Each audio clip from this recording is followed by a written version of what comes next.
हिमाचल सरकार को लेकर और प्रदेश में कांग्रेस को लेकर जो संकट के बादल मंडरा रहे थे उसकी एक बानगी आज पूरे दिन नजर आई है। बैठकों का दौर लगातार चलता रहा पूरे दिन, चाहे वो बीजेपी की बात करें, कांग्रेस की बात करें। बीजेपी विधायक दल की भी आज बैठक हुई है और कांग्रेस की भी बैठक हुई है। कांग्रेस की बैठक की बात करना यहाँ पर इसलिए जरूरी है क्योंकि प्रदेश में कांग्रेस के पार्टी के अंदरूनी हालात ठीक नहीं चल रहे हैं और इसका असर सरकार पर भी देखने को मिल रहा है।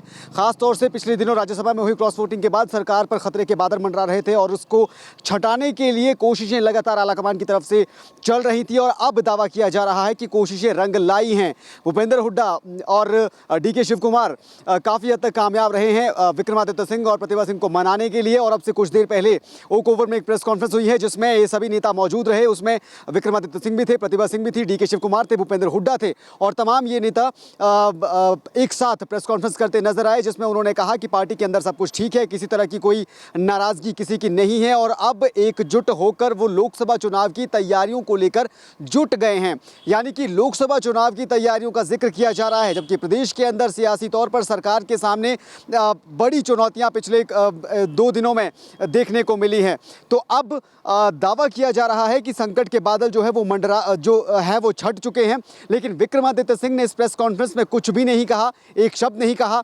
सिसिल होटल में जब डीके शिव कुमार उनको मनाने गए थे, प्रतिभा सिंह भी मौजूद थी, उसके बाद भी वहां से बाहर निकलने के बाद डीके शिव कुमार ने कहा कि ऑल इज वेल, वो एकजुट हैं। लेकिन विक्रमादित्य सिंह ने उस वक्त भी कुछ नहीं कहा।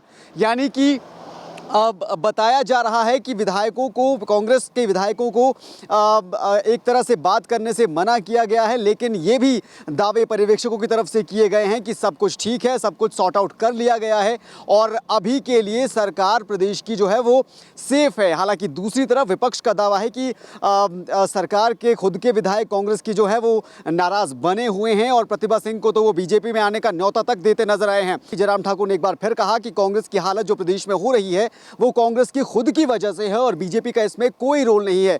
यानी कि जो सियासी संकट प्रदेश में पैदा हुआ था उसको लेकर फिलहाल कांग्रेस के पर्यवेक्षक जो है वो अब आश्वस्त नजर आ रहे हैं कि सब कुछ ठीक हो चुका है। लेकिन कितना ठीक हुआ है ये देखने के लिए अभी थोड़ा और इंतजार करना बाकी है। कैमरा पर्सन ऋषिपाल के साथ धर्म प्रकाश, डीडी न्यूज़, शिमला।